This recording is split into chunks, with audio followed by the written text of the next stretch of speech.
Welcome to you my all students.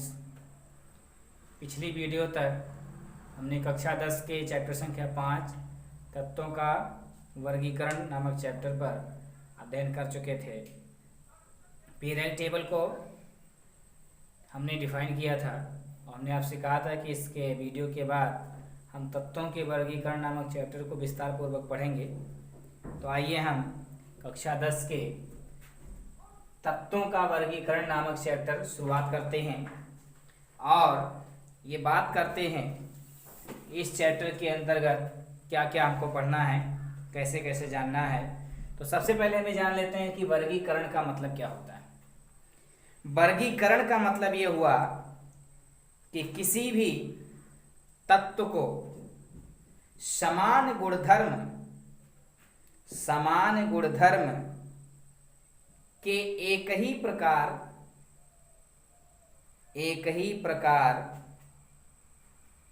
के गुणों का अध्ययन सरलता पूर्वक जिसमें किया जा सके उसे वर्गीकरण कहते हैं। या दूसरी भाषा में कहना चाहें तो समान गुणधर्म वाले तत्वों को एक ही वर्ग में रखा जाए जिससे उनके गुणों का अध्ययन सरलतापूर्वक किया जा सके उसे वर्गीकरण कहते हैं। किसका? तत्वों का। उसे तत्वों का वर्गीकरण कहेंगे। यानी किन्हीं समान तत्वों को एक वर्ग में रख दिया जाए जिससे आसानी पूर्वक हम उन तत्वों के गुणों का अध्ययन कर सकें। उसी प्रोसेस को हम क्लासिफिकेशन या वर्गीकरण कहेंगे। यानी कहने का मतलब ये हुआ कि अगर हम समान प्रकार के तत्वों को एक वर्ग में या एक समूह में रख दें और उसी समूह को इस नाते हमने रखा कि सारे तत्वों के गुणधर्मों को हम आसानी से समझ सकें, जान सकें और अध्ययन कर सकें। आइए हम बात कर लेते हैं कि तत्वों के वर्गीकरण का प्रारंभिक दौर क्या था। प्रारंभिक दौर में सबसे पहली जो है रिसर्च बर्जीलियस के द्वारा धातु अधातु तत्वों पर की गई। उसके जस्ट बाद प्राउड नामक एक वैज्ञानिक आए जिन्होंने तत्वों के वर्गीकरण पर कुछ चर्चा किया। इन्होंने 1815 ईस्वी में कुछ चर्चाएं की तत्वों पर। इन्होंने एक परिकल्पना भी दिया। उन्होंने कहा कि सभी तत्व हाइड्रोजन परमाणु से मिलकर बने होते हैं तथा तत्वों के परमाणु भार हाइड्रोजन के परमाणु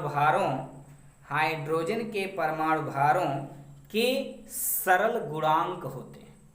फिर से सुनिएगा, इन्होंने कहा कि सभी तत्व हाइड्रोजन परमाणु से मिलकर बने होते हैं तथा सभी तत्वों के परमाणु भार का गुणांक हाइड्रोजन का परमाणु भार होता है।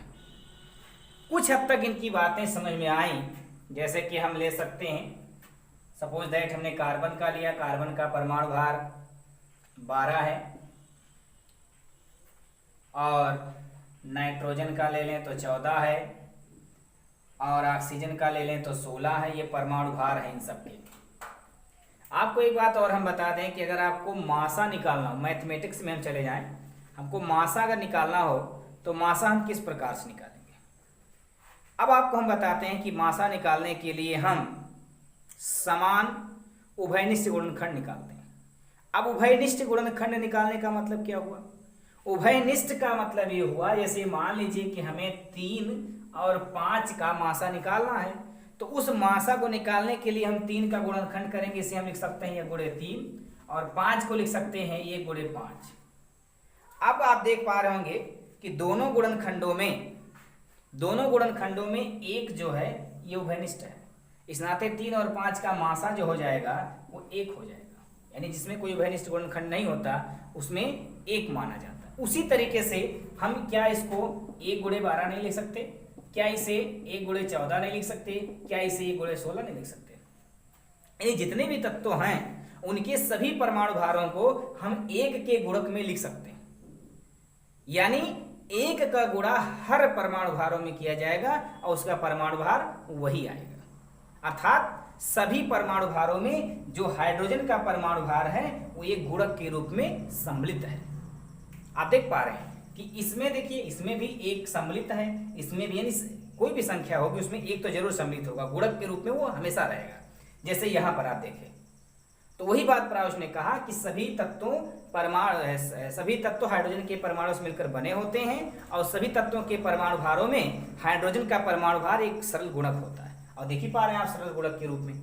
कुछ हद तक बातें सही निकली, लेकिन 1815 के बाद कुछ वैज्ञानिक ऐसे आए जिन्होंने इस परिकल्पना पर थोड़ा सा प्रश्न चिन्ह लगा दिया, जिसके कारण ये सब सरलतापूर्वक सफल नहीं हो सका।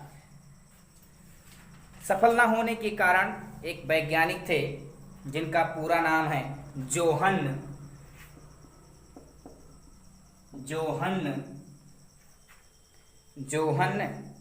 वुल्फगांग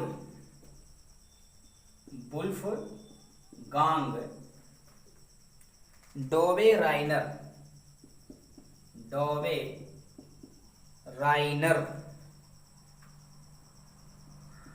इन्होंने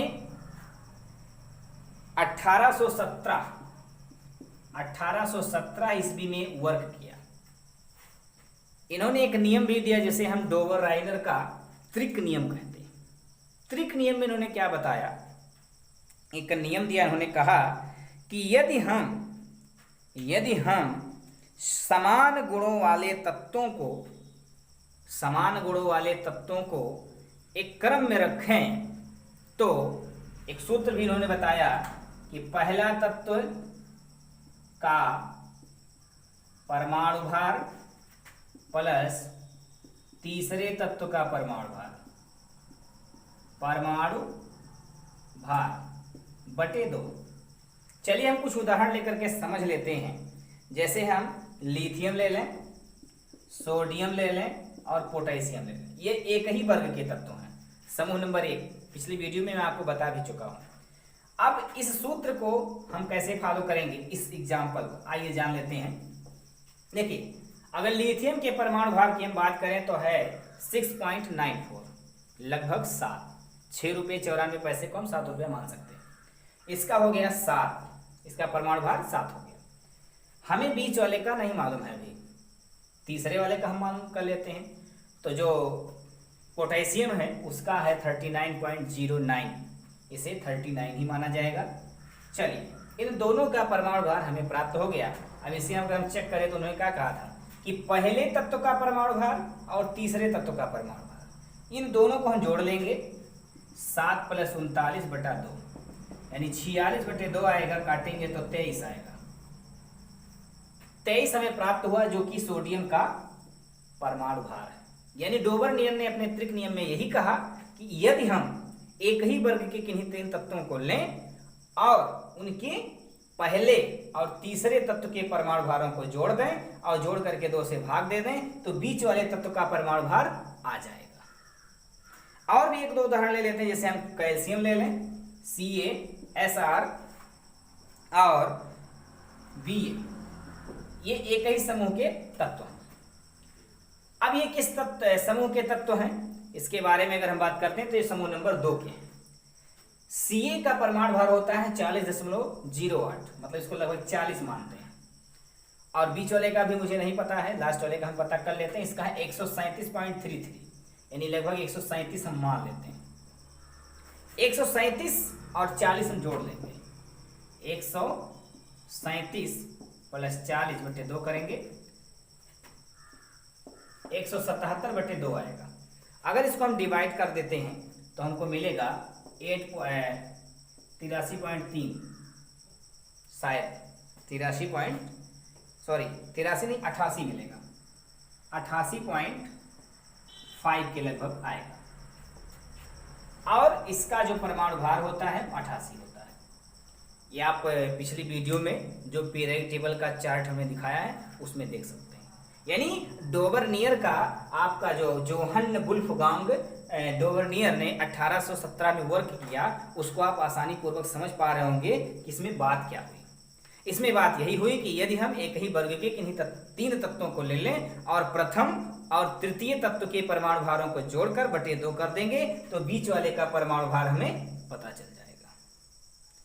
इन्होंने कोशिश की, लेकिन डोबरनियर के नियमों में कुछ समस्याएं तब उत्पन्न हुई कि जब सभी तत्वों का वर्गीकरण तो हो चुका था, लेकिन त्रिक नियम कुछ ही तत्वों तक इनका जो है बताई हुई बात सत्य निकली।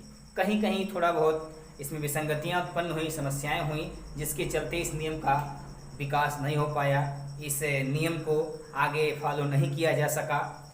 अब जब इनके नियम को खिलाफ हो गया, ये इनका नियम नहीं चल सका, उसके बाद क्या हुआ आइए हम जान लेते हैं। डोबरनियर के बाद एक वैज्ञानिक थे जिनका नाम है न्यूलैंड। क्या नाम है? न्यूलैंड।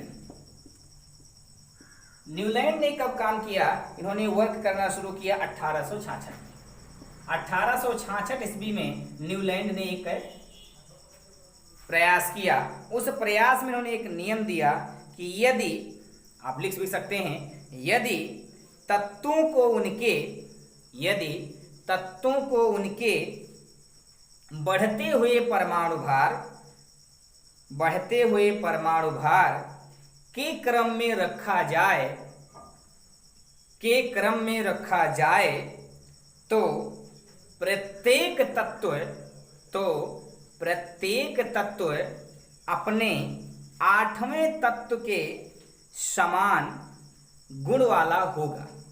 यानी इन्होंने बताया कि यदि हम किसी तत्व को एक बढ़ते हुए परमाणु भार के क्रम में रख दें, बढ़ते हुए परमाणु भार का मतलब होता है कि आरोही क्रम, असेंडिंग ऑर्डर। असेंडिंग ऑर्डर का मतलब इसे 1, उससे बड़ा 2, उससे बड़ा 3, उससे बड़ा 4, उससे बड़ा 5, इस तरीके लिखा जाए। यानी पहले सबसे छोटा, फिर उससे बड़ा, फिर उससे बड़ा, फिर उससे बड़ा और लास्ट में सबसे बड़ा। तो इन्होंने बताया कि यदि हम तत्वों को उनके परमाणु भारों के बढ़ते क्रम में रख दें तो पहला और 8वें का गुणधर्म समान होगा। अब इनको 8 क्यों समझ में आई ये बात, ये भी मैं आपको बताने की कोशिश कर रहा हूं। भाई आप सोच रहे होंगे कि इनके मन में 8 शब्द कहां से आया। 8 यहां से आया, पिछली वीडियो में हमने चर्चा भी किया था कि डोबरनियर जो थे वो गाने के शौकीन थे और पुराने समय के जो गाने थे उसमें 7 स्वरों पर विशेष ध्यान दिया जाता था। यदि 7 स्वरों की जानकारी किसी को नहीं होती थी तो शायद वो नाचने और गाने में सक्षम नहीं हो सकता था।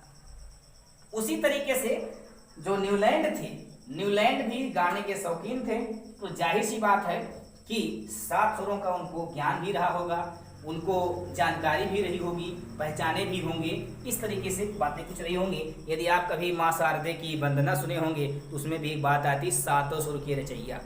7 सुर की रचैया का मतलब कि 7 स्वरों को रचने वाली। आइए हम बात कर लेते हैं कि वो 7 स्वर हैं कौन कौन से। देखिए पहला स्वर था सा, फिर था रे, फिर था गा, फिर मा, पा, धा, नी, फिर सा। ध्यान से देखिएगा, पहले पे सा आया, दूसरे पे रे आया, सा रे गा मा पा धा नी सा।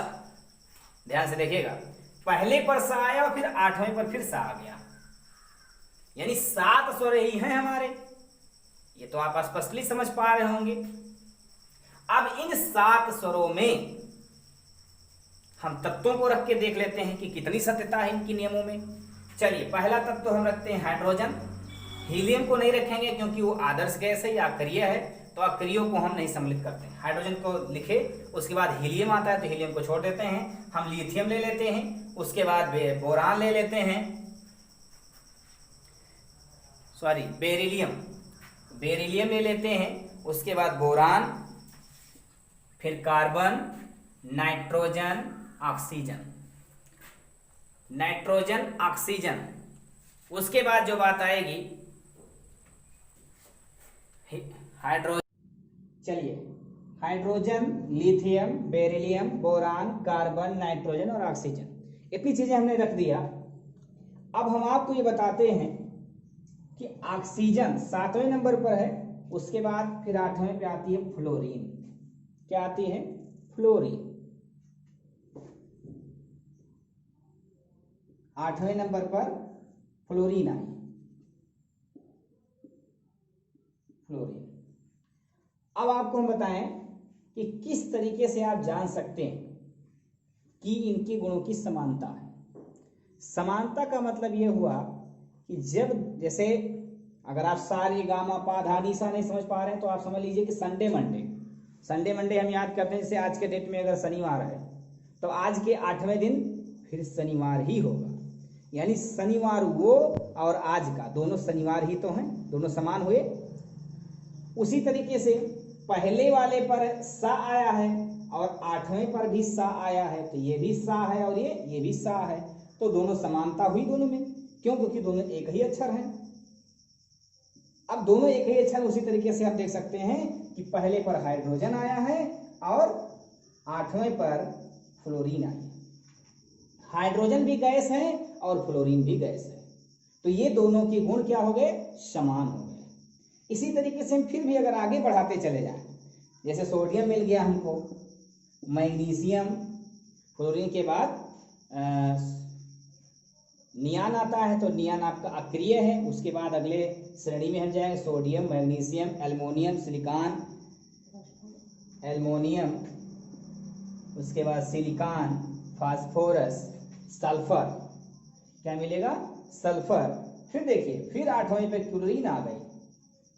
अब देखिए ध्यान से, देखिए पहले और 8वें में समानता हुई और 8वें और 16वें में फिर समानता हो गई, क्योंकि ये भी एक प्रकार की गैस है, क्लोरीन भी गैस होती है। क्लोरीन, फ्लोरीन ये गैसें हैं। तो अगर हम ऐसे लिखते जाएं, आप पूरे पेरियोडिक टेबल को लिख डालिए, तो पहले 8वें, पहले 8वें, पहले 8वें। जैसे देखिए पहले की समानता 8वें से मिली और 8वें की समानता फिर किससे मिल रही है? 16वें से। 16वां तत्व हुआ ना। तो इन्होंने यही कहा कि अगर हम ध्यान से देखिएगा, परमाणु भारों के बढ़ते क्रम में हम लिख रहे हैं। परमाणु भारों के बढ़ते क्रम में हमने लिख दिया जो मेंडलीव के दौरान तैयार की गई थी उसके मुताबिक। अब एक क्रम में अगर हमने लिख दिया, उस क्रम में आप देख रहे हैं कि पहले और 8वें तत्व का गुण जो है वो समान आ रहा है। इनकी बातें कुछ हद तक सही निकली, लेकिन कुछ समय पश्चात 56वें तत्व तक प्रॉब्लम होने लगी। बहुत से तत्व ऐसे भी मिले जिसमें समानता नहीं मिली, बहुत से तत्वों को सही क्रम में रखा नहीं जा सका। जैसे अभी आप सामने देख ही पा रहे हैं कि हाइड्रोजन के बाद हमने हीलियम लिखा ही नहीं, लिथियम लिखा। फ्लोरीन के बाद नियान नहीं लिखा, सोडियम लिखा। तो ये ऐसी कोई विसंगतियाँ इनमें भी थी, न्यूलैंड में भी। इस नाते ये बहुत सक्सेस नहीं हो पाए। कुछ दिन के बाद इनका भी नियम धीरे धीरे करके फ्लॉप होने लगा और उसके बाद इनका नियम पूर्णतया सफल नहीं हो सका। अब आगे फिर किस वैज्ञानिक ने इस पे चर्चा किया, उस पर हम बात कर लेते हैं। जैसे या फिर चलिए हम न्यूलैंड के नियमों से पहले कुछ विसंगतियां क्या क्या, परिसीमा क्या हुई, इस वर्गीकरण का कोई वैज्ञानिक आधार नहीं था। सबसे पहली बात तो आप जानिए कि ये जो वर्गीकरण न्यूलैंड का था इसका कोई वैज्ञानिक तथ्य या आधार नहीं था। दूसरी बात थी कि अष्टक नियम केवल कैल्शियम तक ही लागू होता है। कैल्शियम जिसका परमाणु क्रमांक 20 है, कैल्शियम तक ही केवल अष्टक नियम लागू होता है, उसके बाद नहीं होता। उसके बाद तीसरी बात यह थी कि न्यूलैंड का समय केवल 56 तत्व तक ही थे। जब तक 56 तत्व ज्ञात थे तब तक ही इनका केवल समय था। अब आज की पीरियड टेबल में 118 है, ये भी ध्यान दीजिएगा। अगला था कोबाल्ट और निकल को आयरन से दूर रखा गया इनके मुताबिक। तो इस नाते ये काफी कुछ पॉइंटों पे गलत साबित हो गए। वैज्ञानिक आधार का न होना, केवल कैल्शियम तक लागू होना, उसके बाद 56 तत्व तक ही सिमट जाना, ये सब बहुत सारी कमियां थी न्यूलैंड की। इस नाते इनका नियम सक्सेस नहीं हो सका। इनके बाद एक वैज्ञानिक थे जिनका नाम था डिमिट्री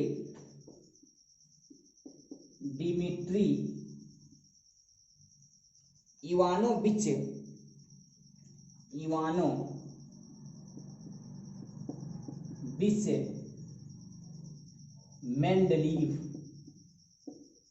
मेंडलीव। इन्होंने जो वर्क किया वो किसमें किया? 1869 ईस्वी में इन्होंने किया। आपको इस बात और बता दें कि काफी बच्चों के कंफ्यूजन होता है। वो कंफ्यूजन कौन सा है? वो कंफ्यूजन ये है कि मेंडल और मेंडलीव दो वैज्ञानिक हैं, लेकिन प्रायः बच्चे ये जान बैठते हैं कि मेंडल और मेंडलीव एक ही है। फिर भी मैं एक बार फिर से स्पष्ट कर देना चाहता हूं कि ये मेंडल और मेंडलीव दो वैज्ञानिक हैं। ये मेंडलीव लिखा हुआ है और एक मेंडल है। इनका पूरा, मेंडलीव का पूरा नाम है डिमिट्री इवानोविच मेंडलीव और मेंडल का पूरा नाम है Gregor John Mendel. Gregor John Mendel आनुवंशिकता के जनक कहे जाते हैं, अर्थात ये बायोलॉजिकल साइंटिस्ट हैं। और जो मेंडलीव है ये केमिस्ट्री पीरियड टेबल के जन्मदाता कहे जाते हैं। तो दोनों दो नाम हैं, इसके कंफ्यूजन में आप कभी न रहें कि मेंडल और मेंडलीव एक हैं। ग्रेगर जॉन मेंडल आनुवंशिकता के जनक हैं और ये जो है पीरियड टेबल के जनक हैं। आइए हम बात कर लेते हैं कि 1869। अब एक चीज और आपको बता दें कि इसको विशेष रूप से याद करने में आपको तब हेल्प मिलेगा कि जब आप महात्मा गांधी को आप जानते होंगे। हर वर्ष हम लोग 2 अक्टूबर को अपने राष्ट्रपिता का, अपने राष्ट्र बापू का जन्मदिन मनाते हैं 2 अक्टूबर। और उस दिन हम कहते हैं बड़े गर्व से कि Mahatma Gandhi was born 2 October 1869 at Porbandar in Kathiawar, Gujarat. ये हम कहते हैं। तो आप इसको याद कर लीजिए कि जिस वर्ष हमारे बापू का जन्म हुआ था उसी वर्ष डिमिट्री इवानोविच मेंडलीव ने पीरियड टेबल का क्या किया था, प्रतिपादन किया था। इसको याद करने में आपको आसानी होगी। इन सबको अगर आप नहीं भी याद करते हैं तो कोई समस्या नहीं है, इनको याद करना आपके लिए विशेष है। क्यों? क्योंकि जो आज हम पीरियड टेबल पढ़ते हैं कहीं ना कहीं उसके जन्मदाता मेंडलीव ही थे। हो सकता है कि उसमें कुछ करेक्शन हो चुका है, उस करेक्शन के बारे में भी आगे हम बताएंगे। आइए हम बात कर लेते हैं कि मेंडलीव ने क्या क्या कहा, क्या बातें रखी। चलिए, इन्होंने क्या कहा पहले कि जब ये अपना वर्क शुरू किए उस समय केवल 63 तत्व ज्ञात थे, 63 तत्व ही ज्ञात किए थे जब इन्होंने अपना वर्क प्रारंभ किया। पीरियड टेबल को एक प्रारूप देना शुरू किया, एक नियम दिया। उस समय केवल 63 तत्व ज्ञात थे, आज के डेट में 118 तत्व ज्ञात है। फिर भी इनकी माइंड इतनी बेटर थी कि इन्होंने उन 63 तत्वों को एक प्रारूप में दिया और उस प्रारूप में अगर कोई तत्व नहीं मालूम था तो उसको बीच में जगह छोड़ दिया गया। इन्होंने जगह रिक्त छोड़ दिया और अनुमान के आधार पर उसके गुणों को भी कुछ बताने की कोशिश किया। जैसे मान लीजिए कि अगर हमने आपको कह दिया कि बेटा यहां से लेकर के दिल्ली 500 किलोमीटर है, यानी लखनऊ से लेकर दिल्ली 500 किलोमीटर है, और अगर आप 250 किलोमीटर चल लेंगे तो आप एक अनुमान लगाएंगे कि सर ने कहा था कि 500 किलोमीटर है तो हम 250 किलोमीटर चल चुके हैं तो आगे 250 और होगा। या मान लीजिए कि अगर किसी 3 भाई है, कोई भी व्यक्ति 3 भाई है, 4 भाई है, तो अगर उसमें से 3 भाई हैं और 2 बढ़िया है पढ़ने में तो एक अनुमान लगाया जा सकता है कि शायद बीच वाला भी पढ़ने में ठीक होगा। अनुमान लगा सकते हैं, कंफर्म नहीं कर सकते। उसी बेस पर इन्होंने क्या कहा कि मान लीजिए कि अगर इन्होंने 4 कॉलम बनाया, 3 ही कॉलम बनाया और यहाँ कोई तत्व रखा, यहाँ कोई रखा, यहाँ नहीं था, तो उन्होंने कहा कि शायद इन दोनों के बीच में जो इन दोनों का गुण होगा उसी के गुण जैसा इसका भी गुण होगा। इन्होंने एक अनुमान के आधार पे उसको बना दिया और खाली जगह छोड़ दिया कि जब वो तत्व ज्ञात हो जाएगा तो आकर के यहाँ पे सेट हो जाएगा। अब इन्होंने बताया क्या, कुछ नियम भी दिया। नियम में इन्होंने कहा कि सभी तत्वों के भौतिक एवं रासायनिक गुण उनके परमाणु भारों के आवर्ती फलन होते हैं। कैसे सुनिएगा, सभी तत्वों के भौतिक एवं रासायनिक गुण उनके परमाणु भारों के आवर्ती फलन होते हैं। ये इन्होंने नियम दिया और उसी के आधार पर इन्होंने एक पीरियड टेबल तैयार किया। उस पीरियड टेबल में केवल 63 तत्व ज्ञात थे उस समय तक, और उस समय तक उन्होंने उसको सेट किया। अगर कोई तत्व नहीं ज्ञात था तो उसकी जगह पर उन्होंने रिक्त जगह छोड़ दी। अब इन्होंने वर्गीकरण में उसमें क्या क्या दिया ये भी हम आपको थोड़ा सा बता देते हैं। इनकी विशेषता क्या थी? पहली विशेषता ये थी कि इस आवर्त सारणी में तत्वों को उनके परमाणु भारों के आधार पर रखा गया। यानी मेंडलीव ने जो पीरियड टेबल तैयार किया उस पीरियड टेबल को परमाणु भार के आधार पर बनाया। यानी जिसका परमाणु भार 1 था उसको रखा, फिर जिसका परमाणु भार 2 था उसको रखा, मतलब इस तरीके से रखा। दूसरे शब्दों में इनकी विशेषता यह थी कि इस आवर्त सारणी में 8 ऊर्ध्वाधर का मतलब होता है खड़ी लाइन, इस तरीके से 8 ऊर्ध्वाधर स्तंभ हैं। जो पिछली वीडियो में मैं आपको 18 बताया था, 18 समूह बताए थे, समूह नंबर 1, 2, 3, 4 18 समूह बताए थे। उसी समूह को ही 8 में था, लेकिन उसमें आपको बता दें कि first A, second A, third A, first B, second B, इस तरीके का था। अब आज हम उसको 18 मतलब 1 2 3 4 5 6 ऐसा पढ़ते हैं, तो 8 था लेकिन 18 ही था उस समय भी। तीसरी विशेषता इनकी थी, इस आवर्त सारणी में 12 क्षैतिज पंक्तियां हैं जिन्हें आवर्त कहते हैं। आपको कल के वीडियो में, जो पिछली वीडियो हम आपको बताएं, उसमें आपको 7 श्रेणी दिखाई थे। हमने कहा था कि 10 हैं, 10 के उसमें 12 भी हैं, इनके तक 12 थी, आज हम 10 पढ़ते हैं। वो 12 और क्षैतिज का मतलब होता है इस तरीके की लाइन।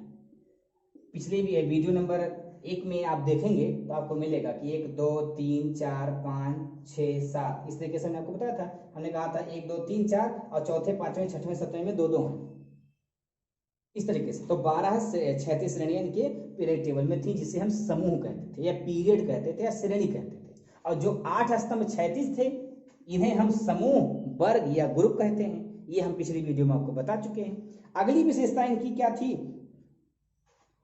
कि समूह 8 को छोड़कर सभी समूहों को 2 समूह ए और बी में बांटा गया। अभी हमने आपको बताया भी था कि सभी समूहों को first A, second A, third A, first B, second B, इस तरीके से बांटा गया। ए और बी समूह में, मतलब उसको डिवाइड किया था इन्होंने, केवल 8 नंबर के समूह को छोड़कर। 8 नंबर को ऐसा कुछ नहीं कहा गया था। अगली विशेषता इनकी थी कि एक ही समूह के सभी तत्वों के गुण समान होते हैं। अभी पिछली वीडियो में आपको बताया हूं कि अगर समूह नंबर 1 की हम बात करें तो उसमें हाइड्रोजन, लिथियम, सोडियम और पोटेशियम, रोबियम आदि सब जितने भी एक समूह में जितने भी तत्व होंगे, उनके सारे के सारे लोगों के गुणधर्म समान होंगे। जाहिर सी बात है कि अगर हम हमारे विद्यालय में अगर 4 कमरे डिवाइड हैं, क्लास 9th का रूम, क्लास 10th का रूम, क्लास 11th का रूम, तो एक रूम में एक समान बच्चे ही तो होंगे, क्लास 10th के ही होंगे।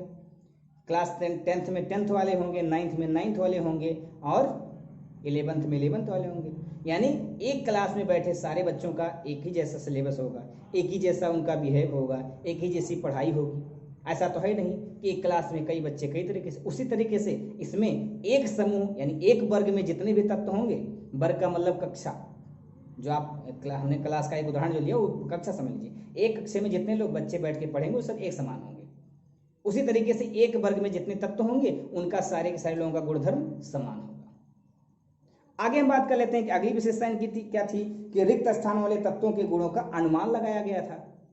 यानी जो जिन तत्वों की जगह छोड़ दी गई थी, उसका अनुमान लगाया गया था कि अगर ऐसा आएगा तो यहाँ पे आके सेट हो जाएगा।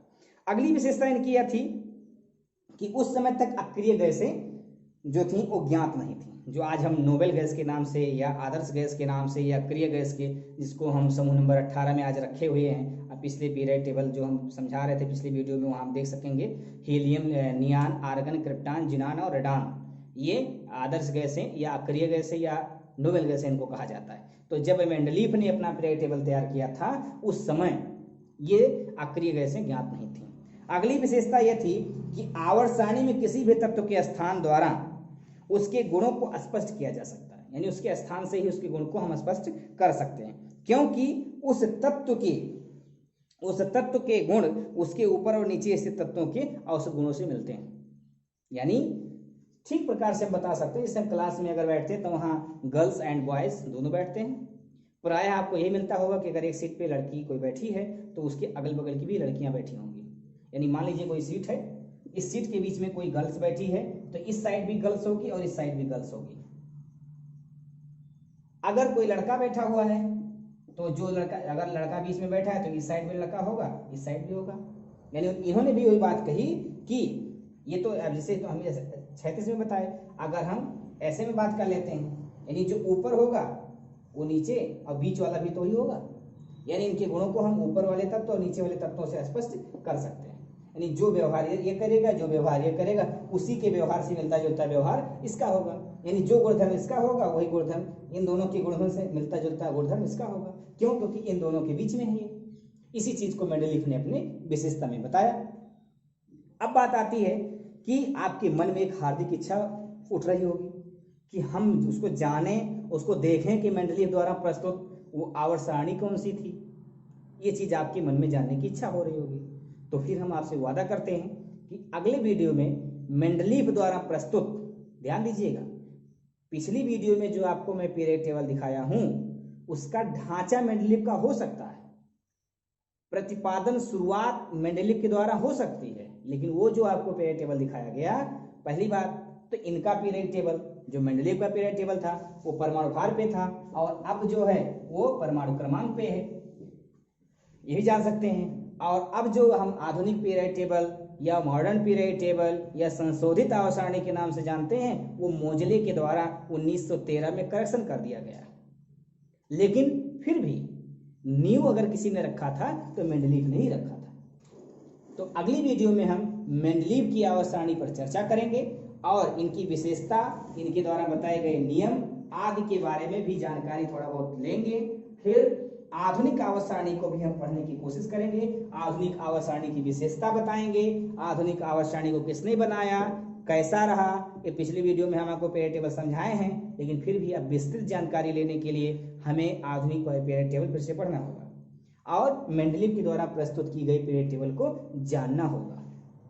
इस नाते इस वीडियो से आप अच्छे से पढ़ाई करिए, रिवीजन करिए, जो पीछे पढ़ाया गया उसको रिवीजन करिए। अगले वीडियो में फिर हम नए टॉपिक्स में मेंडलीव द्वारा प्रस्तुत पीरियड टेबल के साथ मिलेंगे। तब तक के लिए धन्यवाद।